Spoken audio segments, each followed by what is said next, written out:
أعوذ بالله من الشيطان الرجيم. بسم الله الرحمن الرحيم. ولا تخزني يوم يبعثون يوم لا ينفع مال ولا بنون إلا من أتى الله بقلب سليم. وقال النبي صلى الله عليه وسلم: ألا إن في الجسد مضغة إذا صلحت صلح الجسد كله وإذا فسدت فسد الجسد كله ألا وهي القلب. رواه مسلم. معزز سامعین کرام، ہماری شریعت کے اندر ایک ایسی عبادت ہے جس میں ہمیں ذرہ برابر بھی روپیہ پیسہ خرچ نہیں کرنا ہے اور نہ ہی ہمیں کوئی زیادہ محنت اور مشقت کرنی، لیکن وہ ایسی عبادت ہے کہ ہمیں جنت میں لے کر کے جائے گی۔ وہ عبادت ہمیں دنیا میں بھی سکون سے رکھے گی، ہمارے جسم کو بھی صحت و عافیت کے ساتھ رکھے گی، اور ہم ذہنی طور پر سے بھی پرسکون رہیں گے، جسمانی طور پر سے بھی پرسکون رہیں گے۔ لیکن آخرت میں وہ عبادت ہمیں جنت میں لے کر کے جائے گی، لیکن اس میں ایک پیسہ نہیں خرچ ہونے والا ہے۔ اور وہ ایسی عبادت ہے اگر ہم نے ان کو اپنا لیا تو ہم لوگوں کے نظروں میں بھی محبوب بن جائیں گے، لوگوں کے دلوں میں بھی ہم جگہ بنا لیں گے۔ اور وہ ایسی عبادت ہے جو ہماری نیکیوں کی حفاظت کرتی، ہماری زبان کو دوسروں کی عزت و آبرو پر حملہ کرنے سے بچاتی۔ اب آپ سوچ رہے ہوں گے کہ میں کس چیز کے متعلق گفتگو کرنے جا رہا ہوں۔ اس سوال کا جواب دینے سے پہلے میں ایک حدیث سنانا چاہتا ہوں جس کو امام احمد نے اپنی مسند کے اندر اور امام نسائی نے اپنی سنن کے اندر نقل کیا ہے۔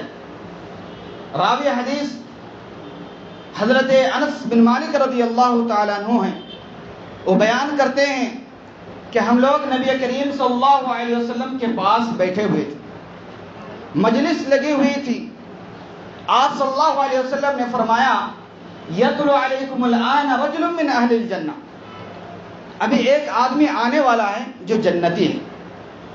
صحابہ کرام رضی اللہ عنہم اجمعین کی نگاہیں دروازے کی طرف گئی کہ کون ہے وہ شخص، کون ہے وہ خوش نصیب جن کو نبی کریم صلی اللہ علیہ وسلم نے اپنے زبان مبارک سے جنت کی خوشخبری دی۔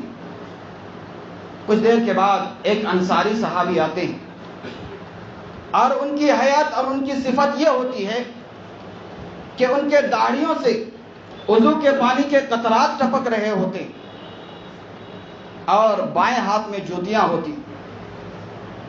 پھر دوسرے دن مجلس لگی ہوئی ہوتی ہے، آپ صلی اللہ علیہ وسلم ہمارے درمیان بیٹھے ہوئے ہوتے ہیں۔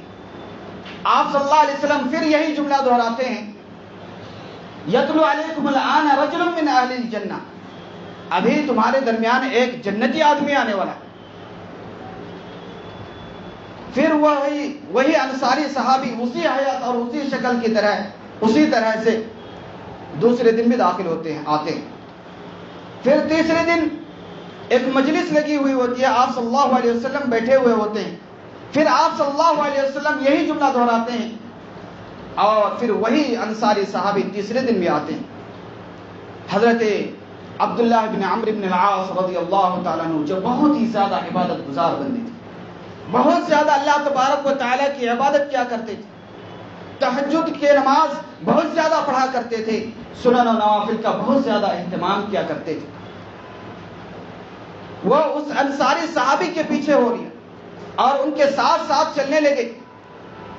جب وہ انصاری صحابی اپنے گھر کے دروازوں کو کھولا اور جب اندر جانے لگے تو حضرت عبداللہ بن عمرو بن العاص رضی اللہ تعالیٰ عنہ نے ان سے کہا کہ میرے بھائی، میرے والد کے ساتھ کچھ کہا سنی ہو گئی ہے، کچھ لڑائیاں جھگڑے ہو گئے، اور میں یہ وعدہ کر کے آیا ہوں کہ میں 3 دن تک گھر نہیں آؤں گا، کیا آپ ہمیں اپنا مہمان بنا لیں گے؟ صحابہ کرام رضی اللہ عنہم اجمعین کے گھر چھوٹے چھوٹے تھے، لیکن ان کا دل بہت بڑا تھا۔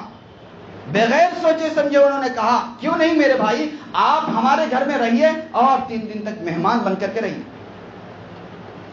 حضرت عبداللہ بن عمرو بن العاص رضی اللہ تعالیٰ عنہ بیان کرتے ہیں کہ میں اس انصاری صحابی کے گھر میں 3 دن گزارا. صرف یہ مقصد تھا کہ ہم وہ اعمال دیکھیں, وہ چیزیں دیکھیں کہ جس کے بنیاد پر آپ صلی اللہ علیہ وسلم نے 3 دن تک لگاتار ان کو جنت کی خوشخبریاں دی, جنت کی بشارت دی ہے. کون سا ایسا خاص عمل انجام دے رہا جس کے بنیاد پر آپ صلی اللہ علیہ وسلم نے 3 دن تک انہیں جنت کی بشارت دی. جب 3 دن گزر جاتے ہیں, حضرت عبداللہ بن عمرو بن العاص رضی اللہ تعالیٰ عنہ کہتے ہیں کہ میں نے ان کو کوئی خاص عمل انجام دیتے ہوئے نہیں دیکھا, کوئی تہجد کی نماز پڑھتے ہوئے نہیں دیکھا, لیکن جب وہ رات کے وقت جب ان کی نیندیں کھلتی, جب کروٹیں بدلتے تو اللہ تبارک و تعالیٰ کی تسبیح و تحلیل بیان کیا کرتے تھے, اللہ تبارک و تعالیٰ کی کبریائی و بڑائی بیان کیا کرتے تھے. کنتو ان احقر عملہ, حضرت عبداللہ بن عمرو بن العاص رضی اللہ تعالیٰ عنہ بیان کرتے ہیں کہ میں نے ان کے عمل کو حقیر جانا, معمولی سمجھا کہ معمولی عمل ہے. پھر تیسرے دن میں نے اس انصاری صحابی سے پوچھا کہ بھائی آپ ایسا کون سا خاص عمل انجام دیتے ہیں جس کے بنیاد پر آپ صلی اللہ علیہ وسلم نے آپ کو 3 دن تک لگاتار جنت کی خوشخبریاں دی. وہ انصاری صحابی کہتے ہیں اور میرے والد کے ساتھ کوئی کچھ کہا سنے نہیں ہوئے, کچھ جھگڑا نہیں ہوا, میں صرف اسی چیز کو دیکھنے کے لیے میں آپ کے پاس 3 دن گزارا. وہ انصاری صحابی کہتے ہیں میرے اعمال آپ کے سامنے موجود ہیں, میں اسی طرح سے کام کرتا ہوں, اسی طرح سے عمل انجام دیتا ہوں. پھر وہ حضرت عبداللہ بن عمرو بن العاص رضی اللہ تعالیٰ عنہ جانے لگتے ہیں تو وہ انصاری صحابی ان کو پکار کر کے کہتے ہیں کہ 1 منٹ رک جائیے, میرے اعمال تو آپ کے سامنے موجود ہی ہیں, لیکن ایک ایسی خوبی اور ایک ایسی خاصیت ہے, ہو سکتا ہے اس کے بنیاد پر نبی کریم صلی اللہ علیہ وسلم نے ہمیں جنت کی خوشخبریاں سنائی. لا اجد فی نفسی لأحد من المسلمین غشا, میں اپنے دل کے اندر کسی بھی مسلمان کے لیے دھوکہ دڑی کا جذبہ نہیں رکھتا, اپنے دل کے اندر کسی طرح کا کینہ نہیں رکھتا.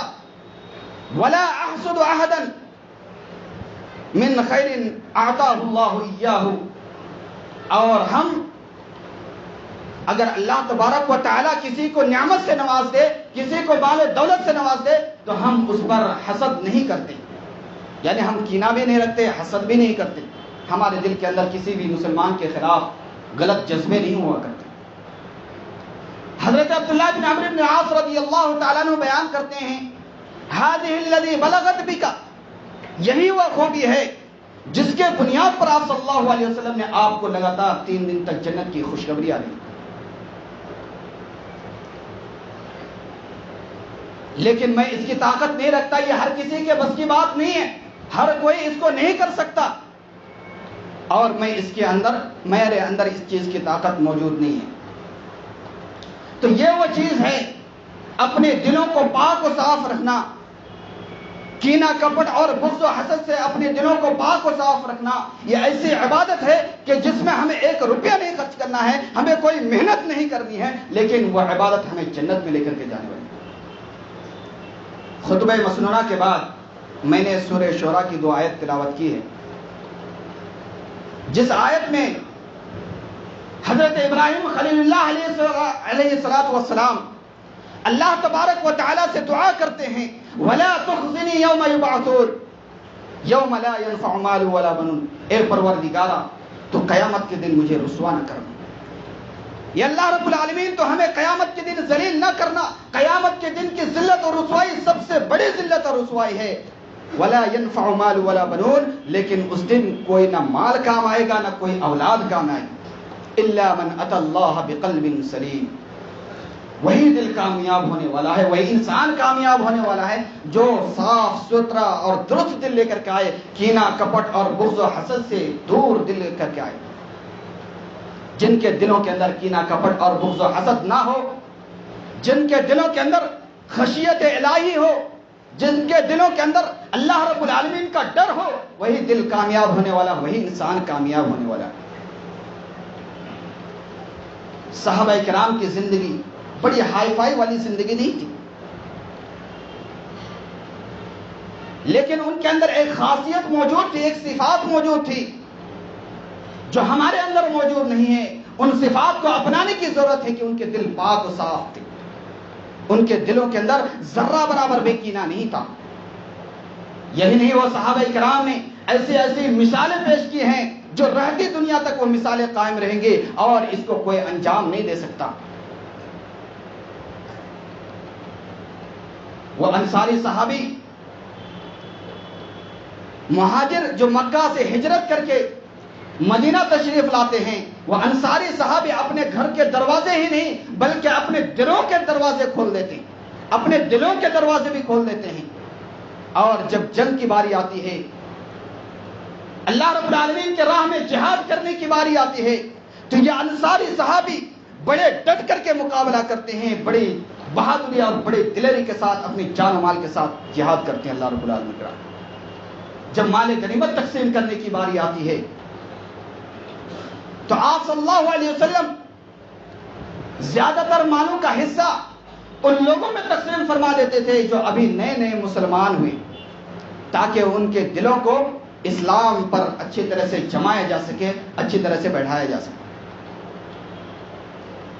اور وہ انصاری مہاجرے، وہ انصاری صحابی جو بڑی بہادری کے ساتھ جنگیں لڑ رہے تھے، اپنی جان و مال کے ساتھ جنگیں لڑ رہے تھے، ان کو بہت ہی تھوڑا اور معمولی مال ملتا تھا، لیکن ان کے دلوں کے اندر ذرہ برابر بھی کوئی بات نہیں کھٹکتی تھی، کوئی بات نہیں پیدا ہوتی۔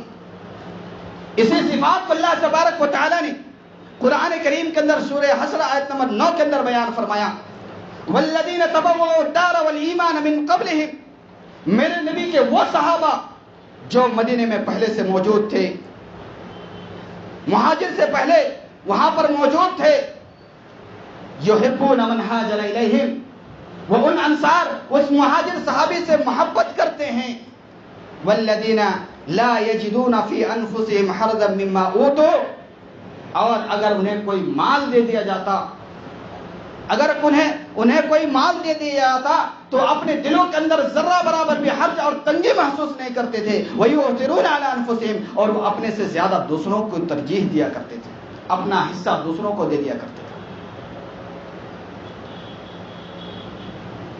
ہمارے مکانات صحابہ کرام رضی اللہ عنہم اجمعین کے مکانات سے زیادہ خوبصورت، ہمارے کپڑے صحابہ کرام رضی اللہ تعالیٰ عنہم اجمعین کے کپڑے سے زیادہ خوبصورت، لیکن ایک چیز کی ہمارے اندر کمی ہے کہ ہمارا دل پاک و صاف نہیں ہے، ہمارے دلوں کے اندر کینہ، کپٹ اور بغض و حسد گھسی ہوئی ہے، اور صحابہ کرام رضی اللہ تعالیٰ عنہم اجمعین کے دل بالکل پاک و صاف و شفاف ہوا کرتا تھا۔ اگر آپ کے سامنے کسی کو ترقی کرتے ہوئے دیکھیں، ایسے شخص کو دیکھیں جن کو اللہ تبارک و تعالیٰ نے مال و دولت عطا کیا ہے، تو آپ کے زبان سے یہ الفاظ نکلنے چاہیے کہ ذالک فضل اللہ یؤتیہ من یشاء، کہ یہ اللہ تبارک و تعالیٰ کا فضل ہے، اللہ تبارک و تعالیٰ جسے چاہتا دیتا ہے۔ یہ آپ کے زبان سے الفاظ نکلنے چاہیے۔ وہیں پر اگر آپ کسی ایسے شخص کو دیکھیں جو پریشان زدہ، مصیبتوں میں مبتلا، جن کی کاروباری مندی پر چل رہی ہے، گھاٹے پر چل رہا ہے، تو ایسے میں آپ کے منہ سے، زبان سے یہ الفاظ اور یہ دعائیں نکلنی چاہیے، الحمدللہ الذی عافانی مما ابتلاک بہ، کہ اللہ رب العالمین کا شکر ہے کہ اللہ رب العالمین نے ہمیں اس ابتلا اور آزمائش سے محفوظ رکھا ہے، وَفَضَّلَنِي عَلَىٰ كَثِيرٍ مِّمَّنْ خَلَقَ تَفْضِيلًا، اور اللہ تبارک و تعالیٰ نے مجھے بہت سارے مخلوقات پر ترجیح دیا ہے۔ آپ کے منہ سے، آپ کے زبان سے یہ الفاظ نکلنے چاہیے۔ آج ہم اپنے ظاہری خوبصورتی پر بڑے توجہ دیتے ہیں، اپنے کپڑوں پر اور اپنے چہروں پر اور جسموں پر بڑے خوب توجہ دیتے ہیں، لیکن ہمارا دل پاک نہیں ہے، ہمارا دل صاف نہیں ہے، اس کی طرف ہم بالکل توجہ نہیں دیتے۔ حالانکہ اللہ تبارک و تعالی ہمارے دلوں ہی کو دیکھتا ہے۔ مسلم شریف کی روایت میں ہے نبی کریم صلی اللہ علیہ وسلم نے فرمایا ان اللہ لا ينظر الى قلوبکم ان اللہ لا ينظر الى اجسامکم وصورکم، کہ اللہ تبارک و تعالی تمہارے شکل و صورت کو نہیں دیکھتا، اللہ تبارک و تعالی تمہارے جسموں کو نہیں دیکھتا، ولکن ينظر الى قلوبکم واعمالکم، لیکن اللہ تبارک و تعالی تمہارے دلوں کو دیکھتا ہے اور تمہارے اعمال کو دیکھتا ہے کہ تمہارا دل کس قدر صاف ہے۔ اب آپ اپنے دل کو ٹٹول کر کے دیکھیں، ہمارے دلوں کے اندر کس قدر سے پراگندگی موجود ہے، کس قدر سے کینہ کپٹ اور بغض و حسد موجود ہے۔ اور یہی وہ دل ہے کہ اگر یہ دل صاف ستھرا ہے تو پورا جسم صاف ستھرا۔ مسلم شریف کی روایت میں نبی کریم صلی اللہ علیہ وسلم نے فرمایا الا ان فی الجسد مضغۃ اذا صلحت صلح الجسد كله واذا فسدت فسد الجسد كله۔ انسان کے جسم کے اندر ایک ایسا عضو ہے، ایک ایسا ٹکڑا ہے کہ اگر وہ صحیح سالم ہے تو پورا جسم صحیح سالم ہے، اگر وہ ٹکڑا گڑبڑ ہے تو پورا جسم گڑبڑ ہے۔ الا وہی القلب، اور وہ دل، دل کی اتنی زیادہ اہمیت۔ اگر آپ کا دل صاف ستھرا ہے، اگر آپ کا دل صاف ستھرا ہے اور آپ کا دل ٹھیک ٹھاک ہے تو آپ کا پورا جسم ٹھیک ٹھاک، اگر آپ کا دل ٹھیک نہیں ہے تو آپ کا پورا جسم گڑبڑ ہے۔ تو میرے بھائیو، دل کو صاف کرنا اور دل کی پاکی ایک ایسی عبادت ہے کہ جس کے بنیاد پر اللہ تبارک و تعالی ہمیں جنت بھی عطا کرتا ہے۔ ابن ماجہ کی روایت میں ہے نبی کریم صلی اللہ علیہ وسلم سے پوچھا گیا کہ سب سے افضل انسان، سب سے بہتر انسان کون ہے؟ آپ صلی اللہ علیہ وسلم نے فرمایا صدوق اللسان و مخموم القلب، جن کے زبان پاک ہو، جن کے زبان صاف ہو، صدوق اللسان جو صاف گو انسان ہو، سچ بولنے والے ہوں۔ صحابہ کرام نے عرض کیا کہ اللہ کے رسول صلی اللہ علیہ وسلم صدوق اللسان تو ہمیں بات سمجھ میں آتی ہے، مخموم القلب کس کو کہتے ہیں؟ آپ صلی اللہ علیہ وسلم نے فرمایا هو الذی هو التقی النقی لا اثم فیہ، وہ دل جس کے اندر کوئی کینہ کپٹ اور بغض حسد نہ ہو، جس کے اندر کوئی پراگندگی موجود نہ ہو، جس کے اندر بالکل جو صاف ستھرا دل ہو، جس کے اندر کوئی گناہ موجود نہ ہو، اس دل کو نقی القلب کہا جاتا ہے۔ آج ہم اپنے دکھوں سے زیادہ دوسروں کے سکھوں سے پریشان ہوتے، ہماری پریشانیوں سے زیادہ ہم دوسروں کی ترقیوں کو دیکھ کر کے پریشان ہوتے۔ بہت سارے لوگ، کتنے ایسے لوگ ہیں جن کی زندگیاں انہی چیزوں پر گزرتی ہیں۔ یہ بات یاد رہے کہ جن کے دلوں کے اندر پراگندگی موجود ہوتی ہے، جن کے دلوں کے اندر کینہ کپٹ اور بغض و حسد ہوتا ہے، وہ اپنے جسم اور اپنی صحت کو بھی برباد کرتا ہے، کیونکہ ان کے اندر جو کینہ کپٹ اور بغض و حسد ہوتا ہے وہ انہی چیزوں میں کڑتا رہتا ہے اور اپنے جسم کو برباد بھی کرتا ہے۔ اور جن کے دل پاک و صاف و شفاف ہوتے ہیں وہ اپنے جسم کو صحت مند رکھتا ہے، اپنے جسم کو برباد نہیں کرتا۔ یہی وجہ ہے کہ بلڈ پریشر کے مریض کو ڈاکٹر یہی مصطلح اور مشورہ دیتا ہے کہ تم ٹینشن فری رہو، ٹینشن نہ لو۔ اگر تم، اور ظاہر سی بات ہے کہ ٹینشن فری وہی انسان رہ سکتا ہے جن کے دل صاف ہو، اور جن کے دل صاف نہ ہو وہ ٹینشن فری نہیں رہ سکتا۔ ان کے دلوں کے اندر طرح طرح کی چیزیں پیدا ہوں گی، بغض و حسد پیدا ہوگا، وہ اسی چیز میں کڑتا رہے گا اور اپنے صحت کو برباد کرتا رہے گا۔ یہی وجہ ہے کہ اللہ تبارک و تعالی مومنین کو جنت میں داخل کرنے سے پہلے ان کے دل کو پاک صاف کر دے گا، ان کے اندر ذرہ برابر بھی گندگی نہیں ہوگی۔ بخاری کی روایت میں ہے نبی کریم صلی اللہ علیہ وسلم نے فرمایا یخلص المؤمن من النار، جب اللہ تبارک و تعالی مومنین کو جہنم سے آزادی عطا کر دے گا اور اللہ رب العالمین یہ فیصلہ فرما دے گا، فیصلہ صادر کر دے گا کہ مومنین جہنم میں نہیں جائیں گے، فَيُحْبَسُونَ عَلَىٰ قَنْطَرَةٍ بَيْنَ الْجَنَّةِ وَالنَّارِ، اور اللہ تبارک و تعالیٰ ان مومنین کو جنت اور جہنم کے درمیان ایک پل ہوگا، اس پل پر کھڑا کر دے گا۔ فَيُقْتَصُ لِبَعْضِهِمْ بَعْضٍ، اور اگر کسی نے کسی کے ساتھ کوئی ظلم زیادتی کی ہوگی تو اللہ تبارک و تعالیٰ اس سے قصاص لے گا، ان سے قصاص لیا جائے گا۔ اگر کسی کے دل کے اندر پراگندگی ہوگی، کینہ ہوگا، تو ان کو صاف کر دیا جائے گا، حتی اذا حربوا ونقوا، یہاں تک کہ ان کے دل پاک و صاف و شفاف ہو جائیں گے اور ان کو جنت میں پھر داخل کیا جائے گا۔ نبی کریم صلی اللہ علیہ وسلم فرماتے ہیں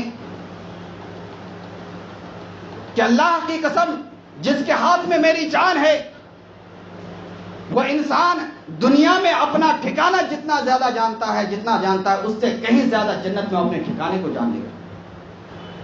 وہ ان چیزوں کو جان لے گا کہ اللہ تبارک و تعالیٰ نے انہیں کون کون سی چیزیں عطا کی ہیں، کون سے ان کے کمرے ہیں اور کون سی نعمتیں اللہ تبارک و تعالیٰ نے انہیں عطا کی ہیں۔ یہ ساری چیزیں وہ دنیا کے ساز و سامان اور دنیا کے ٹھکانے سے بھی زیادہ وہ بہتر چیز جان لے گا۔ تو میرے بھائیو، اپنے دل کو پاک و صاف رکھا، اپنے دلوں کے اندر کینہ، کپٹ اور بغض و حسد کو بالکل دور بھگا کر کے رکھو۔ یہی وجہ ہے کہ نبی کریم صلی اللہ علیہ وسلم اللہ تبارک و تعالیٰ سے دعا کیا کرتے تھے، اللہم انی اعوذ بک من علم لا ینفع ومن قلب لا یخشع ومن نفس لا تشبع ومن عین لا تدمع ومن دعوت لا استجاب لها۔ 5 چیزوں سے آپ صلی اللہ علیہ وسلم پناہ طلب کرتے تھے۔ یہ اللہ رب العالمین ہمیں ایسے علم سے پناہ، یا اللہ رب العالمین میں تجھ سے ایسے علم سے پناہ چاہتا ہوں جو ہمیں فائدہ نہ پہنچائے۔ یا اللہ رب العالمین ایسے نفس سے پناہ چاہتا ہوں جو ہمارا پیٹ نہ بھرے، ہمیں آشودہ نہ کرے۔ یا اللہ رب العالمین ہم ایسے دل سے پناہ چاہتے ہیں جس دل کے اندر پراگندگی ہو، جس دل کے اندر گرد و غبار ہو، جس دل کے اندر کینہ، کپٹ اور بغض و حسد ہو، جس دل کے اندر تیری خوف اور خشیت موجود نہ ہو، ایسے دل سے بھی پناہ چاہتے ہیں۔ وَمِنْ عَيْنٍ لَا تَدْمَعُ، اور یہ اللہ رب العالمین میں ایسے آنکھوں سے بھی پناہ چاہتا ہوں جو تیری خوف اور تیری خشیت اور تیرے ذکر و اذکار سے تیرے آنکھوں سے آنسو جاری نہ ہو۔ اور یہ اللہ رب العالمین ایسے دعا سے بھی پناہ چاہتا ہوں جو تیرے بارگاہ میں قبول نہ ہو، جسے تو قبول نہ کرے، ایسے دعا سے بھی تجھ سے پناہ چاہتا ہوں۔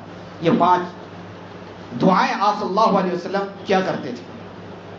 ہمیں بھی یہ دعائیں کثرت سے کیا کرنا چاہیے۔ اور اسی طرح سے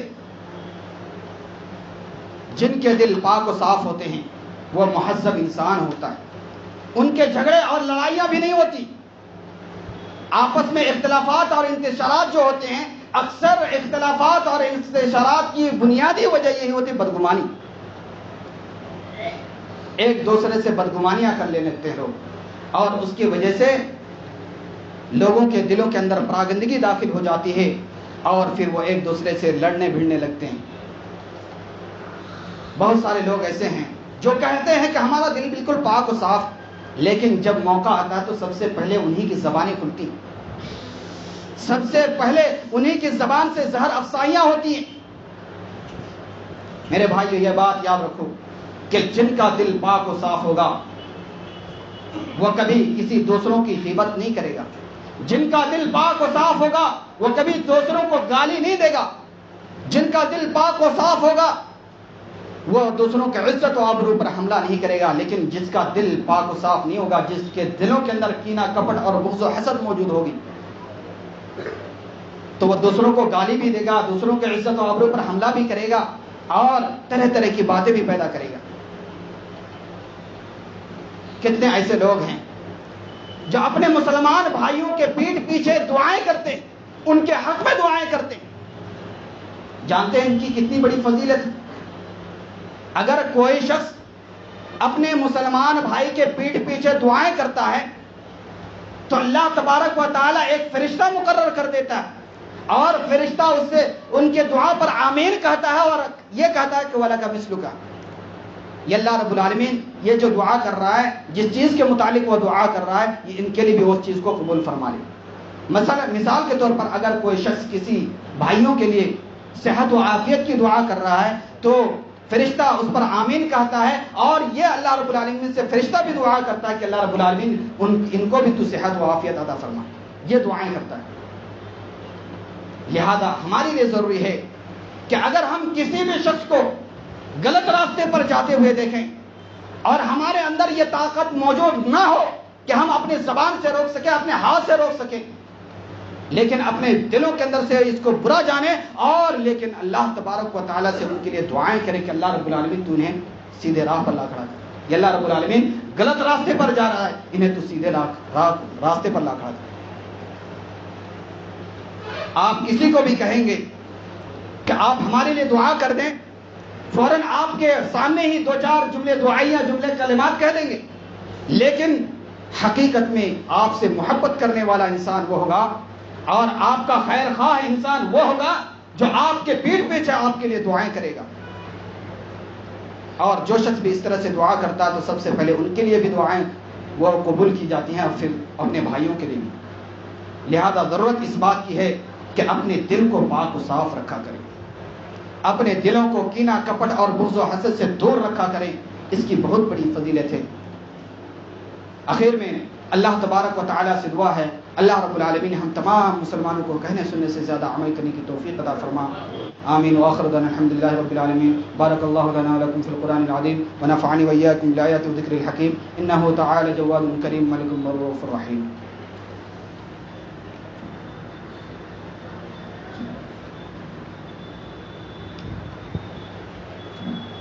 ان الحمد لله نحمده ونستعينه ونستغفره ونؤمن به ونتوكل عليه ونعوذ بالله من شرور أنفسنا ومن سيئات أعمالنا. من يهده الله فلا مضل له ومن يضلله فلا هادي له وأشهد أن لا إله إلا الله وأشهد أن محمدا عبده ورسوله. أما بعد أعوذ بالله من الشيطان الرجيم. بسم الله الرحمن الرحيم. إن الله وملائكته يصلون على النبي يا أيها الذين آمنوا صلوا عليه وسلموا تسليما. اللهم صل على محمد وعلى آل محمد كما صليت على إبراهيم وعلى آل إبراهيم إنك حميد مجيد. اللهم بارك على محمد وعلى آل محمد كما باركت على إبراهيم وعلى آل إبراهيم إنك حميد مجيد.